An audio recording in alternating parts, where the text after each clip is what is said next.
নমস্কার বন্ধুরা, আমি আজকে মূলো আর ধনে পাতার ভর্তা করে দেখাবো। এই যে মূলোটা আমি ঘষে নিচ্ছি, আমার প্রায় ঘষা হয়ে গেছে।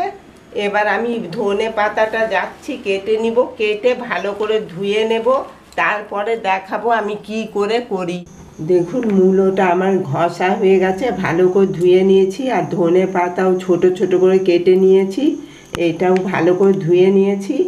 এবার ফোড়নে দেখুন কাঁচা লঙ্কা কটা কুচিয়ে নিয়েছি, আর শুকনো লঙ্কা একটু ভাজতে দেবো। এইখানে দেখুন আমার তেল গরম হয়ে গেছে, কালো জিরে দিয়ে দিলাম,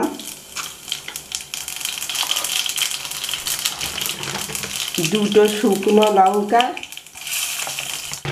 কাঁচা লঙ্কা দিয়ে দিলাম, মূলোগুলো দিয়ে দিচ্ছি,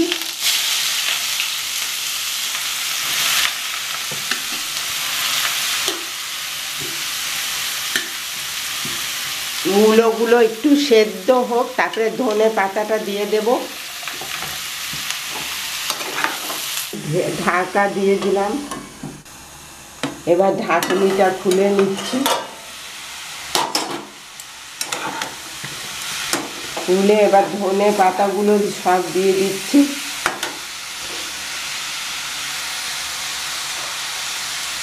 আজকে এই ধনে পাতা আর মূলোর ভর্তা আর মাছ, এই ধনে পাতা আর মূলোর ভর্তা দিয়েই তো আমাদের কত খাওয়া হয়ে যাবে, অনেকটা ভাত খাওয়া হয়ে যাবে এই ভর্তাটা দিয়ে।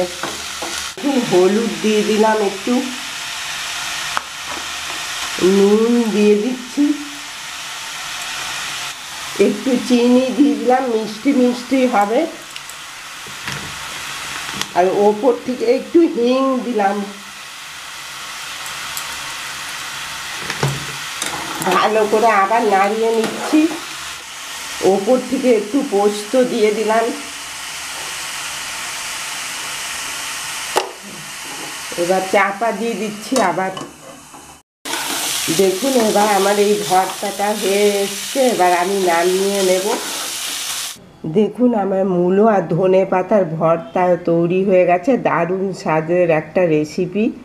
আপনাদের যদি পছন্দ হয়ে থাকে লাইক করবেন, শেয়ার করবেন, কমেন্ট করবেন। আর প্লিজ এখনও যদি সাবস্ক্রাইব না করে থাকেন আমার এই চ্যানেলটাকে তাড়াতাড়ি সাবস্ক্রাইব করে দেবেন।